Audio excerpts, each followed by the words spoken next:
तो fantastic four movie में Galactus को देखने के बाद सबको इसकी और सिल्वर सर्फर की स्टोरी जाननी है, क्योंकि मूवी के अंदर इनकी स्टोरीज हमें उतने अच्छे से बताई नहीं गई है। मूवी के अंदर सिर्फ एक सीन में गैलेक्टस अपनी स्टोरी का हिंट हमें देता है। तो चलो स्टोरी जानते हैं गैलेक्टस की थ्रू कॉमिक्स कि आखिर ये कौन सा क्रिएचर है जो सिर्फ प्लेनेट ऑब्जर्व करता है। तो हमारी कहानी की शुरुआत होती है बहुत साल पहले से, जब एक यूनिवर्स में एक प्लेनेट एग्जिस्ट करता था जिसका नाम था तार। और इस प्लेनेट के अंदर जो टेक्नोलॉजी यूज होती थी वो बहुत ही ज्यादा एडवांस लेवल की थी, और इनकी जो पूरी सिविलाइजेशन थी वो बहुत ही ज्यादा डेवलप थी। इनके पास हाईटेक स्पेसशिप, हाईटेक वेपन, बहुत ही ज्यादा एडवांस लेवल की चीजें थी। और इसी प्लेनेट पे एक साइंटिस्ट एग्जिस्ट करता था जिसका नाम था गैलन। गैलन अपने प्लेनेट का सबसे ज्यादा स्मार्ट बंदा था, और ये साइंटिस्ट के साथ एक ऐसा बंदा था जो कि स्पेस को एक्सप्लोर करने जाता था। और एक दिन इसे पता चलता है कि इसके प्लेनेट में जल्दी ही एक बहुत ही बड़ा कॉस्मिक इवेंट होने वाला है, जिसकी वजह से इसका पूरा यूनिवर्स और इसका प्लेनेट डिस्ट्रॉय हो सकता है। और ये कॉस्मिक इवेंट था दी बिग बैंग। और गैलन अपने प्लेनेट के लोगों को इसके बारे में वार्न करता है कि अगर हमने इस कॉस्मिक इवेंट को नहीं रोका तो जो हमारी पूरी ह्यूमैनिटी या फिर जो हमारी पूरी रेस थी वो पूरी तरीके से एग्जिस्टेंस से ही गायब हो जाएगी। और गैलन इसे रोकने के लिए प्लान बनाना शुरू कर देता है, जिसके लिए उसने एक पूरी टीम क्रिएट की थी। मगर तब तक जो ये कॉस्मिक इवेंट है वो शुरू हो चुका था, और धीरे धीरे इसके रेडिएशन से उस प्लेनेट के लोग मर रहे थे। फिर गैलन अपनी टीम के लास्ट कुछ लोगों को लेके एक फाइनल मिशन पे चला जाता है, जो मिशन था इस कॉस्मिक इवेंट को रोकने का, जिससे इस प्लेनेट को बचाया जा सके। फिर गैलन और उसकी टीम स्पेसशिप से वहां चली जाती है जहां से इस कॉस्मिक इवेंट का ओरिजिन शुरू हुआ था। और फिर गैलन और इसकी टीम उस कॉस्मिक इवेंट के बिल्कुल ही कोर यानी कि बिल्कुल ही बीच में चली जाती है। और फिर जिस चीज का डर था वही हुआ। रेडिएशन के कोर में जाने की वजह से गैलन की पूरी टीम खत्म हो जाती है, और गैलन को अपने लास्ट टाइम में सेंटियंस ऑफ यूनिवर्स यानी कि अलग अलग टाइप के यूनिवर्स दिखते हैं। सेंटियंस एक्चुअल में कुछ कॉस्मिक बीन होते हैं जिनकी वजह से इस यूनिवर्स की शुरुआत हुई थी, और ये सेंटियंस यूनिवर्स की क्रिएशन के साथ उसका डिस्ट्रक्शन भी करते हैं। और ये जो कॉस्मिक इवेंट हो रहा था यानी कि बिग बैंग, इस चीज के पीछे भी इन सेंटियंस का ही हाथ था। और फिर सेंटियंस गैलन के साथ मर्ज हो जाते हैं, और इसी सेम टाइम पे बिग बैंग वाला इवेंट भी हो जाता है, जिसके बाद ये पूरा universe with top planet destroy हो जाता है। और इस डिस्ट्रक्शन के साथ शुरुआत होती है एक पूरे नए यूनिवर्स की, और इस यूनिवर्स के अंदर गैलन और सेंटियंस के मर्ज होने की वजह से एक नया क्रिएचर हमें देखने को मिलता है। ये एक टाइप ऑफ एनर्जी फॉर्म है जो कि इस समय है अपनी स्लीपिंग फॉर्म में, और ज्यादातर ये अपने स्लीपिंग फॉर्म में ही रहता है और स्पेसशिप से पूरे यूनिवर्स में इधर उधर आता जाता रहता है। और ये नया क्रिएचर उस शिप का यूज करता है जिस शिप से गैलन इस बिग बैंग को रोकने आया था। और इस शिप पे नजर पड़ती है एक वॉचर की। अगर तुम नहीं पता तो वॉचर एक और कॉस्मिक बीन है जिसका सिर्फ काम होता है पूरे यूनिवर्स को देखते रहना, और अगर कोई भी इवेंट हो रहा है तो उसके अंदर वॉचर ज्यादातर इंटरफेयर नहीं करता है और उस इवेंट को होने देता है। ऐसा बहुत ही रेयर मोमेंट आता है जब वॉचर किसी चीज में अपना इंटरफेयर करे, और ज्यादातर उसका इंटरफेरेंस अच्छा नहीं होता है। और ये वाला मोमेंट भी उन्हीं मोमेंट्स में से एक था, क्योंकि वॉचर इस शिप को रोक देता है, जिसके बाद ये जो क्रिएचर होता है वो अपनी स्लीपिंग फॉर्म से उठ जाता है। और अब गैलन नहीं रहा बल्कि बन चुका है एक बिल्कुल ही नया कॉस्मिक बीइंग, जिसके अंदर सिर्फ दो चीजें हैं, एक है बहुत ज्यादा हंगर और दूसरी है बहुत ज्यादा कॉस्मिक एनर्जी। बट अभी के टाइम पे इसका कोई फॉर्म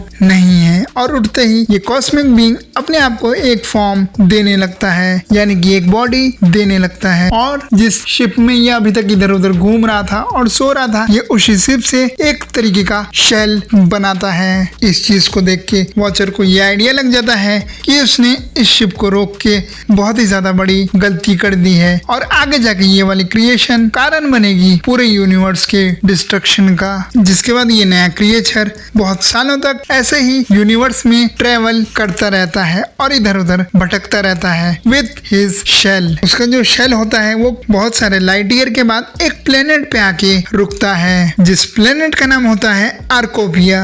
और तभी वहां के प्लेनेट के लोगों को लगता है कि ये कोई एनिमी का वेपन है, जिसे रोकने के लिए वहां के लोग उसके ऊपर अटैक कर देते हैं। फिर ये क्रिएचर अपने शेल से बाहर आता है, वो भी अपने फाइनल फॉर्म में, और फिर हमें उस कॉस्मिक एनर्जी या फिर उस क्रिएचर का फाइनल फॉर्म दिखता है। और गैलन जो कभी अपने प्लेनेट को बचाने के लिए निकला था अब बन चुका है गैलेक्टस। अब देखो जो गैलन या फिर गैलेक्टस का कैरेक्टर था वो काफी टाइम से अपने स्लीपिंग फॉर्म में था, जिसकी वजह से उसके अंदर एनर्जी की बहुत ही ज्यादा कमी हो गई थी। और अपने सामने एक प्लेनेट को देख के गैलेक्टस का कैरेक्टर उसे अब्सॉर्ब करने लगता है ताकि उसे एनर्जी मिल पाए। और धीरे धीरे गैलेक्टस इस प्लेनेट की पूरी एनर्जी अब्सॉर्ब कर लेता है, जिसकी वजह से ये प्लेनेट डिस्ट्रॉय हो जाता है। यानी कि एक समय पे जो आदमी अपने खुद के प्लेनेट को बचाने निकला था अब वो दूसरे प्लेनेट को डिस्ट्रॉय कर रहा है। बट गैलेक्टस के कैरेक्टर के पास इसके अलावा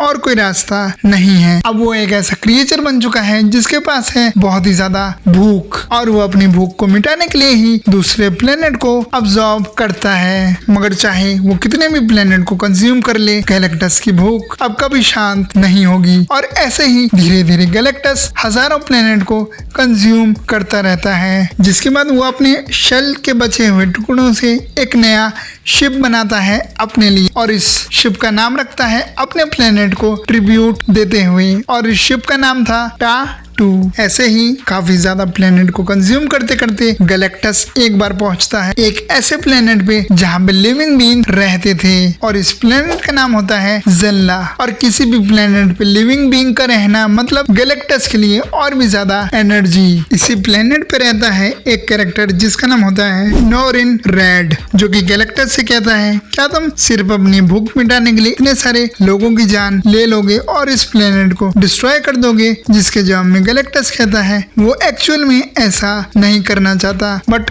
उसके पास इसके अलावा और कोई रास्ता नहीं है। अगर उसे सरवाइव करना है तो उसे बहुत ज्यादा एनर्जी की जरूरत है, जो कि उसे मिलेगी ऐसे ही प्लैनेट्स को कंज्यूम करके। जिसके जवाब में नोरिन कहता है कि अगर तुम्हें डिस्ट्रॉय करना ही है तो ऐसे प्लैनेट को खोज के करो जहाँ पे कोई लाइफ फॉर्म एग्जिस्ट नहीं करती, और जिस प्लैनेट पे सिर्फ पेड़ पौधे और जानवर हों। जिसके जवाब में गैलेक्टस कहता है कि ये यूनिवर्स बहुत ही ज्यादा बड़ा है और पूरे यूनिवर्स में ऐसे प्लैनेट्स को खोजना बहुत ही ज्यादा मुश्किल है, इसलिए मेरे सामने जो भी प्लेनेट आता है मैं उसे कंज्यूम करने लग जाता हूँ। जिसकी जवाब में नोरिन एक और बार कहता है कि मैं तुम्हारा गुलाम बनने के लिए तैयार हूँ। मैं तुम्हें ऐसे प्लेनेट्स के बारे में बताऊंगा जहाँ पे सिर्फ पेड़ पौधे और जानवर हों, यानी कि प्लेनेट विदाउट लाइफ फॉर्म, जिसको गैलेक्टस मान जाता है और नोरिन को अपना हेराल्ड यानी कि अपना सर्वेंट बना लेता है और अपनी पावर्स की मदद से उसे बना देता है सिल्वर सर्फर। अब देखो कॉमिक बुक की एक स्टोरी लाइन के अंदर हमें नोरिन की लव इंटरेस्ट जिसका नाम होता है शालाबाल, जो कि एक फीमेल होती है, वो बनती है सिल्वर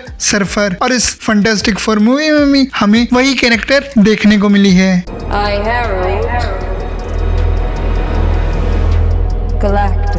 खैर coming back to the story, और अब सिल्वर सर्फर गैलेक्टस के लिए प्लेनेट खोजने लगता है जिसे गैलेक्टस कंज्यूम भी करता है। ऐसे प्लेनेट जहाँ पे कोई भी ह्यूमन फॉर्म ना हो, बट कोई भी ह्यूमन फॉर्म ना होने की वजह से जो एनर्जी गैलेक्टस को मिलती है वो बिल्कुल ही ना के बराबर होता है। जिसके बाद एक और बार गैलेक्टस कहता है सिल्वर सर्फर से कि तुम मेरे लिए ऐसे प्लेनेट खोजो जहाँ पे बहुत ज्यादा लाइफ फॉर्म एग्जिस्ट करती हो, और अगर तुम मेरे लिए ऐसा करते हो तो मैं तुम्हें अपना वर्ड देता हूँ कि इसके बदले मैं कभी तुम्हारे प्लेनेट यानी कि ज़ेल्ला को कंज्यूम नहीं करूंगा। और फाइनली सिल्वर सर्फर ऐसे प्लेनेट खोजता है जहाँ पे लाइफ फॉर्म एग्जिस्ट करती है, और ऐसे ही एक बार वो लोग पहुँचते हैं अर्थ पे, और सिल्वर सर्फर अर्थ के लोगों को वार्निंग देने पहुँच जाता है कि गैलेक्टस इज कमिंग। और अर्थ पे आने के बाद गैलेक्टस का सामना होता है हमारी फैंटास्टिक फोर की टीम से, और सिल्वर सर्फर को भी अर्थ के लोगों पे एक तरीके से दया आ जाती है। फिर सिल्वर सर्फर गैलेक्टस को धोखा दे देता है और फैंटास्टिक फोर के साथ मिलके उसे हरा देता है, जैसा कुछ हमने इस मूवी में भी देखा है। जिसके बाद ये लोग गैलेक्टस को अर्थ से भगा देते हैं। बट ये गैलेक्टस का अंत नहीं, सिर्फ शुरुआत थी। And Galactus will be back. तो यही थी पूरी कहानी गैलेक्टस के कैरेक्टर की। मैं उम्मीद करता हूँ कि तुम्हें ये स्टोरी पसंद आई होगी, और अगर पसंद आई है तो इस वीडियो को करना लाइक, चैनल को करना सब्सक्राइब। बाकी मैं मिलता हूँ तुम्हें किसी और वीडियो में, तब तक के लिए थैंक्स फॉर वॉचिंग।